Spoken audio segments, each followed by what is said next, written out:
हर हर महादेव, जय माता की। मित्रों, 7 साल से एक लड़की का केस चल रहा था और उसका कारण था उसका कोई बॉयफ्रेंड। वो उसके पास कॉल करता था, लड़की मैसेज डिलीट कर देती थी और वो पता नहीं चलता था। एक दिन उसकी सास ने उन सब चीजों को देख लिया था कि ये लड़की किसी से बात करती है। उसने उस लड़के को बताया अपने को। जब लड़के ने इस चीज की पूरी जांच पड़ताल करना शुरू किया तो वो सारे के सारे प्रूफ और वो सबूत उस लड़की को मिल गए और यहीं से लड़के का दिमाग जो है फिर खराब होना शुरू हो जाता है। लड़के ने लड़की से किसी भी बहाने से पूछना शुरू किया, मगर लड़की किसी चीज को बताने का प्रयास नहीं कर रही थी। वो उसे छुपा करके ही रखना चाहती थी। ये समय कुछ समय तक ये कहानी सब चलती रही और लड़के का जो दिमाग थोड़ा सा बिगड़ता चला गया और लड़के ने एक दिन फैसला कर लिया कि मैं तुझे नहीं रखने वाला, चाहे कुछ भी हो जाए, अब मैं तुझे नहीं रखूंगा। और ये बात धीरे धीरे कोर्ट के अंदर चली गई। कोर्ट में केस चल गया, 7 साल केस चलता रहा। लड़का वाला जो लड़का था, लड़के के माँ बाप जो थे, उसने उन्हें बोला कि जो भी तुम्हें पैसा चाहिए ले लो लड़की से, मगर अब हमारे घर में तुम नहीं आओगे। लड़की की जिद थी कि मैं कुछ भी हो जाए मैं पैसा नहीं लूंगी, मगर रहूंगी आपके घर में। हालांकि लड़की ने यह सब बोल दिया था कि मैं सारे रिश्ते खत्म कर दूंगी, इधर से जो भी है। उसने माफी मांगी, उसके लिए क्षमा भी मांगी, सब कुछ बातें, मगर लड़के वाले उन्हें बिल्कुल भी क्षमा करने के लिए राजी नहीं थे। और मैं आप सभी को एक बार ये बता देता हूं, ऐसे बहुत सारे केस हमारे पास आ रहे हैं कि जो लड़कियां शादी से पहले इधर उधर मोह मारती रहती हैं और उनके बॉयफ्रेंड उनके घर तक जब पहुंच जाते हैं तो ऐसी दिक्कत उनके जीवन में आ जाती है, ना वो घर की रहती है ना वो घाट की रहती है। और फिर जाकर के इधर उधर तंत्र मंत्र उल्ला मुल्ला मौलवियों के पास, पंडित पुजारियों के पास जाकर के वहां अपना दुनिया भर का पैसा खर्च करती हैं और अपनी पूरी जिंदगी बर्बाद करती हैं। तो बेटर है अपनी लाइफ को पहले से ही आपको संभालना पड़े। अगर आप अपनी जिंदगी को सही तरीके से चलाना चाहते हो और सुरक्षित और अपने मां बाप की इज्जत रखना चाहते हो तो आपको जिंदगी में हर कदम बहुत संभल करके रखना होता है। यही बात लड़कों के लिए बोल रहा हूं और यही बात मैं लड़कियों के लिए बोल रहा हूं। अगर दिमाग में आती है तो इस काम को जरूर करें। वो लड़की रात और दिन परेशान रहती थी, उसका पूरा परिवार परेशान रहता था। हालांकि पैसे में दोनों ही, मतलब एक भरपूर मात्रा में पैसा था, अच्छी पैसे वाली पार्टी थी ये, दोनों ही तरफ से किसी भी तरीके से ऐसी कोई दिक्कत नहीं थी। मगर लड़की की जिद थी कि मैं जाऊंगी तो उसी घर के अंदर जाऊंगी और उसी आदमी के साथ रहूंगी। और दूसरी प्रतिज्ञा उसने ये कर रखी थी, अगर मेरा तलाक भी हो गया तो मैं 1 रुपया नहीं लूंगी और जिंदगी में कभी दोबारा शादी नहीं करूंगी। ये उसकी बड़ी एक अच्छी प्रतिज्ञा थी, क्योंकि मुझे पैसा नहीं लेना है और पूरे जीवन में कोई शादी नहीं करनी है, पूरा जीवन में ऐसे ही व्यतीत करूंगी और अपने कैरेक्टर को फिर इसके बाद कभी जीवन में बिगाड़ूंगी नहीं मैं। ये भी उसने मेरे से सारी बात उन्होंने, मतलब जो मुझे बताई, और बात जब हमें पता लगती चली गई कि इस तरीके से ये कहानी सब बढ़ती चली जा रही है तो उसके माँ बाप भी जो है मतलब काफी हद तक बड़े परेशान थे। लड़के को मनाने की, लड़के के माँ बाप को मनाने की, लड़के के जितने रिश्तेदार हैं उन सबको मनाने की बहुत कोशिश की, मगर कोई भी कोशिश काम नहीं कर रही थी। सारी कोशिश पूरे तरीके से नाकामयाब थी। लड़के के जितने भी यार दोस्त थे सबको बोला लड़की वालों ने, कोई नहीं कह रहा था कुछ भी, कोई किसी भी तरीके। इस तरीके से लड़के के दिमाग में एक भूत चढ़ गया था। हर बार कोर्ट जाता था, जज साहब से एक ही शब्द बोलता था, भाई इनको जो भी अपना खर्चा चाहिए। उन्होंने ये नहीं बोला कि हर महीने खर्चा दो, उन्होंने ये बोल दिया था कि इनको तलाक चाहिए या जो पैसा मांगे ले ले, खत्म कहानी। खर्चे की कोई दिक्कत नहीं, खर्चा तो देना ही नहीं, मतलब ये मांगेगा। और वो बीच बीच में जितना कोर्ट बोलता था उतना पैसा दे देता था वो। ये सबसे बड़ी खासियत थी, कोर्ट जितना पैसा बोलता था कम नहीं करता था, 1 रुपये बंदा उतने ही पैसे दे देता था। और लड़की ने वो पैसा जो भी लिया, उस पर एक बेटी थी, वो उसमें जो भी पैसा थोड़ा बहुत खर्च होता था वो रखती थी, पता नहीं उसने सारा पैसा जोड़ करके रखा, एक पैसा उसमें से उसने खर्च नहीं किया। ना उसके माँ बाप ने लिया, ना लड़की ने अपने किसी कपड़े लत्ते में, कोई अपने फैशन में, किसी शौक में, किसी पार्लर के उसमें 1 रुपया उसने कम नहीं किया। और जैसा था जो सारा पैसा खर्च माँ बाप चलाते थे लड़की का, कोई ऐसी बात ही नहीं थी, गरीब घर था नहीं। तो ये सब चीज उस परिवार में चल रही थी, मगर एक ही टेंशन थी कि जो गलती हुई है वो बहुत बड़ी गलती है। लड़की के लिए, लड़की ने इस बात के लिए क्षमा मांगी, लड़की के परिवार ने क्षमा मांगी, बल्कि परिवार की माफी मांगने की क्या जरूरत है, मगर बेटी के कारण, बेटी के गंदे कर्म और गलती के कारण परिवार को भी झुकना पड़ता है। और चाहे वो लड़का हो, लड़का के कारण भी, अगर समझदार इज्जतदार लोग होंगे तो दोनों की तरफ से अब ये सब काम होते हैं। सब जगह भटक रहे थे, सब जगह जा रहे थे, कोई कुछ कह रहा था, कोई कुछ कह रहा था। हमारे पास फोन आता है, ये बात उड़ीसा की है, मैं आपको जो बताने जा रहा हूं। तो ये सब चीज जब चलने लगी तो वो बात फिर हमारे पास आई और बात की, तो कछु भाषा हमारी समझ में नहीं आ रही थी। तो हमने बोला भाई कोई अगर सही तरीके से बात करने वाला हो तो हमें बताओ। तो फिर वहां पर एक लेडीज ने बात करी, फिर उस लड़की ने भी अपने बात करी। तो उन्होंने जब बात करी तो वो समझ में हमारे में आ गई। तो फिर बात जब हुई तो बात करने के बाद में फिर हमने उन्हें कोई एक उपाय बताया, और उपाय भी हम वो आपको बता रहे हैं, वो आप कर लेना, बहुत अच्छा है और बहुत ही अच्छे तरीके से काम करता है। मगर सबसे बड़ी बात आपको एक चीज देखनी है इसमें। देखो, कोई हमारा उपाय करता था, 3 महीने किया, 3 महीने में रिजल्ट आया, किसी को 15, 20, 25 दिन बाद रिजल्ट आया, किसी को 30, 40 दिन बाद रिजल्ट आया, किसी को मतलब 18, 19 दिन बाद रिजल्ट आया। तो जैसे जैसे, मगर इस लड़की ने जो पूजा करी, इसका रिजल्ट तीसरे दिन आ गया और तीसरे दिन ही काम हो गया। मतलब ये मां भगवती बगलामुखी की कितनी बड़ी कृपा थी। मतलब मुझे ऐसा लगता है कि ये वो ही अंतिम चाबी थी जो ताले में लगनी थी और ताला खुलना था। और उन्होंने मुझको ये बात बोली कि हमने कितने बार बगलामुखी की पूजा कराई है, पंडित हमारे घर में पूजा करके जाते थे, और एक बार नहीं कराई, कई बार कराई है। सबने कहा था कि दुश्मन को वो करने के लिए, फलाना करने के लिए, केस जीतने के लिए, परंतु हमने केस जीतने के लिए पूजा नहीं कराई थी, हमने केस की सुलह और राजीनामा करने के लिए पूजा कराई थी। मगर 7 सालों में किसी भी पूजा का कोई फर्क नहीं पड़ा था हमारे पास। तो हमने जब पूजा उसे बताई, उसने हमसे बोला कि गुरुजी आप हमारे यहाँ पूजा करके चले आइए। और हम हर वीडियो में आपको यही बोलते हैं कि हम कोई पूजा कराने किसी के यहाँ नहीं जाते, आपसे हाथ जोड़ करके यही प्रार्थना है। हम जो भी समाधान देंगे आपको घर बैठ करके देंगे, जितनी भी आपकी हेल्प करेंगे पूरी घर बैठ करके करेंगे। हम कोई नई पूजा नहीं पकड़ते जब तक हमारी पूजा पुरानी चलती है, और वो सालों साल चलती है। कोई ऐसा नहीं है कि मतलब कोई महीने, 2 महीने, 4 महीने चलती है, वो सालों साल चलती है, 10-10, 20-20 साल चलती है। जिंदे रहेंगे मुझे लगता है वो तब तक खत्म नहीं होंगी। इसलिए हम कोई नई पूजा नहीं पकड़ते। कोई व्यक्ति हमारे बारे में ये कहता है इनकी फीस 25,000 है, कोई कहता है 50,000 है, उन धूर्तों से आप बिल्कुल बच करके रहे। या जिसने हमें 50,000 रुपए फीस दी है, 1 लाख रुपए दी है, वो साला हमारे मुंह पे बात करे, निकाली दे रहा हूं।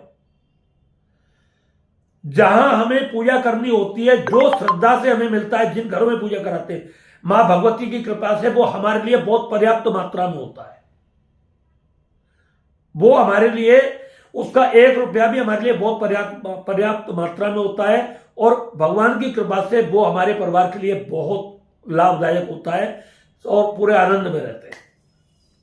मगर कोई कहता है मैंने ये मेरे पास आई है कि ये तो 50,000 फीस मांगते हैं कुछ बताने की, पूजा पाठ करने की। ऐसे धूर्तों के चक्कर में आप ना पड़े। और अगर आप ऐसा ही करते हैं तो आप मेरे पास फोन करके आजमाइश करने की कोशिश कर लें। हाँ, पूजा पाठ में जो सामग्री, जो पूजा पाठ में जो सामान आता है वो हम आपको बताते हैं, आपके यहां को आसानी से मिल जाता है। ऐसा भी नहीं है कि हम उसमें कोई ऐसे सामान बताएं कि जो आपको जिंदगी में नहीं मिले, ऐसा बिल्कुल भी नहीं। हर सामान आपको मार्केट में मिलेगा, पूरा का पूरा मिलेगा, आप उसे खरीद के लाओगे, उन्हीं से सब पूजा होती है। उसमें कुछ भी नहीं होता। हम कोई ऐसी चीज बता दें आपको जो दुनिया में है ही नहीं उसका नाम, तो बकवास वाली बात है, हम कभी ऐसा काम नहीं करते। ऐसी नहीं, हर चीज मिलेगी हमारी चीजों में। पूजा में अब जो सामग्रियां होती हैं वो अक्सर करके हमारी पूजा में केसर का बहुत प्रभाव होता है। केसर बहुत पर्याप्त मात्रा में मंगानी होती है, जहां 250-300 ग्राम केसर हम सामग्री में डलवाते हैं। बिल्कुल साफ बोल रहे हैं आपके सामने। कुछ लकड़ियां विशेष करके होती हैं, पूरी धरती पर मिलती हैं, सब जगह से मिलती हैं, और ऑनलाइन आप कहीं से मंगवा सकते हो, ऐसा भी नहीं है कि नहीं मिलती है। तो पूजा में जो सामग्री हमारी तैयार होती है वो सामग्रियां होती हैं बहुत कॉस्टली होती है। उनमें कुछ और भी चीज ऐसी होती हैं जो डलती हैं। हर सामग्री का अलग अलग विधान है। ये सब नहीं है कि आप बाजार से पंसारी की दुकान से लाया और वो सामग्री, क्यों कि जैसी कंडीशन है उसी तरीके से एक रोग के आधार पर जैसी औषधि का निर्णय किया जाता है, उसी तरीके से परिस्थितियों के आधार पर सामग्री और मंत्र और पूजा पाठ का विशेष चयन किया जाता है, तभी वो आगे चल करके काम करती है। ये बात हो गई बीच में बहुत ज्यादा।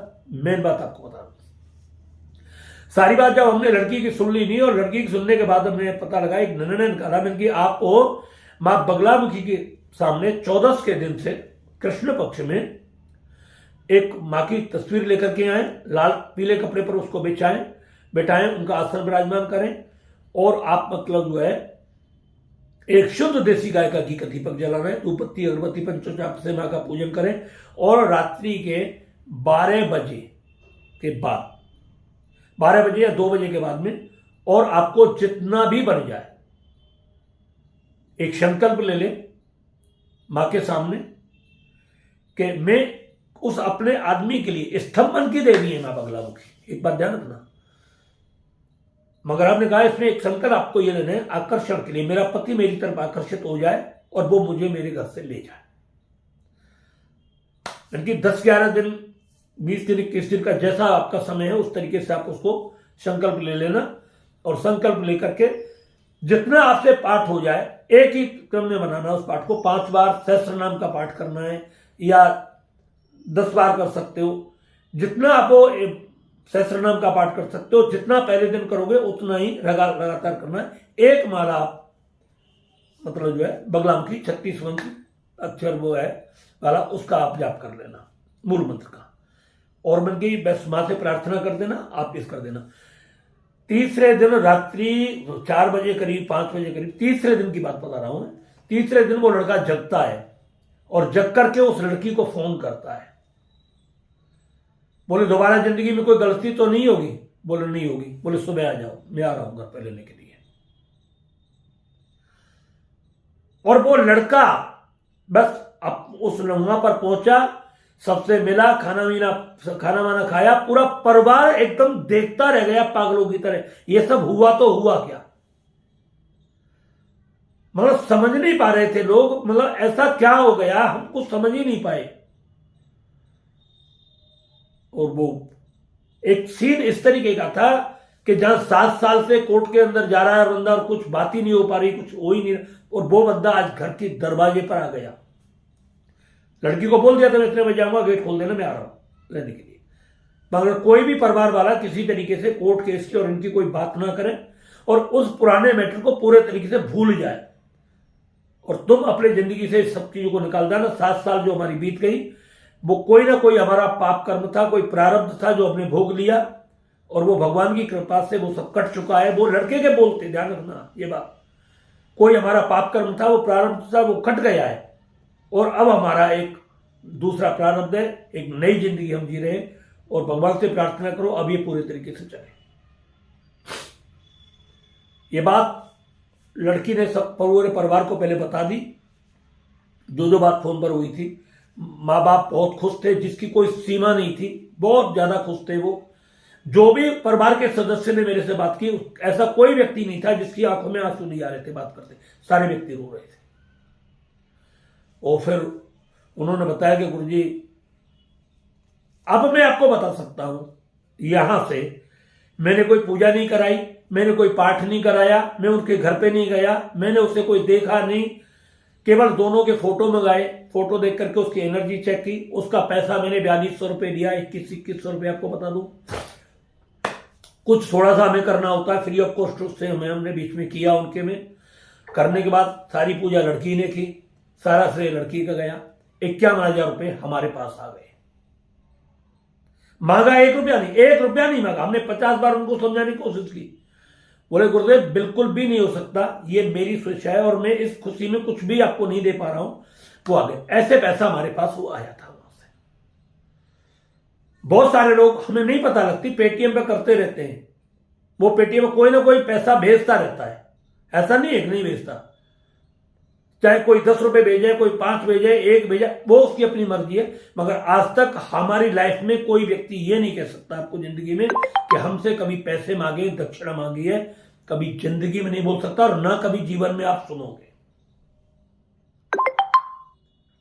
और माई से प्रार्थना भी यही करते हैं कि कभी जीवन में अगर मांगना पड़े तो केवल हम तुझसे मांगेंगे, दुनिया से नहीं मांगेंगे। अब तुझे कहां से देना है वो तेरी मर्जी है, हमारा काम बाहर भीख मांगने का नहीं है। हमें जो भी झोली फैलानी है तेरे दर पे फैलाएंगे और तेरे सामने फैलाएंगे, और तुझे देना पड़ेगा। हम लड़ेंगे भी तुझसे और प्यार भी तुझसे करेंगे और रहेंगे भी तेरी शरणागति में।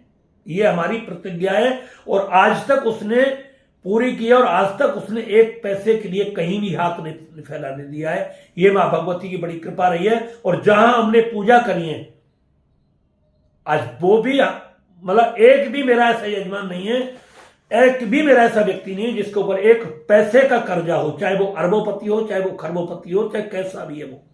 और जो कर्ज में थे वो सारे निकल चुके, जो मुसीबत में थे वो सारे निकल चुके, और मां भगवती की कृपा से हर व्यक्ति पूरे तरीके से संपन्न है। और यही मेरी प्रार्थना है, आप जितने भी लोग मेरी वीडियो देखते हैं, आप जितने भी मेरे चैनल को सब्सक्राइब करते हैं, आप जितने भी लोग मेरे इसको लाइक करते हैं, मैं मां भगवती से यही प्रार्थना करता हूं, हे मातेश्वरी, मेरे से जो भी व्यक्ति जुड़ रहा है, नया पुराना कोई भी, उसके जीवन के सारे अमंगल दूर हो जाएं, उसके घर में दिन दूनी रात चौगुनी खुशियां हो, उसके जीवन में दिन दूनी धन की वृद्धि हो, और उसका जीवन बहुत ही मंगलमय हो। इसी कामना के साथ दोस्तों आज मैं ये वीडियो समाप्त कर रहा हूं। आपने वीडियो को बहुत ध्यान से देखा, इसलिए आपका बहुत बहुत धन्यवाद। आपको फिर बता देता हूं, लड़की ने 5 बार सहस्त्रनाम का पाठ किया था, बगलामुखी सहस्त्रनाम का, और 1 माला का वो जाप करती थी लास्ट में। इसी से उसका तीसरे दिन ये काम हो गया था। आपके सामने भी अगर ऐसी कोई समस्या है, आप इस प्रयोग को कर सकते हैं और आप इसका लाभ उठा सकते हैं। मां पर 100% भरोसा करना, हम जो पूजा बताते हैं उन पर पूरा भरोसा करना, आपको जीवन में कभी निराशा नहीं मिलेगी। जिंदगी के में हमेशा आशा की किरण खुली रहेंगी, और आपका दिन उसी दिन से मंगलमय होना शुरू हो जाएगा। आपके जीवन से रोग, शोक, दुख, दरिद्रता, मतलब जो भी आपके जीवन में मुसीबतें उसी दिन से समाप्त हो जाएंगी। और यही मैं मां से प्रार्थना करता हूं आपके लिए, आपका परिवार खुश रहे और आप जीवन में हमेशा खुश रहें। हर हर महादेव, जय माता की।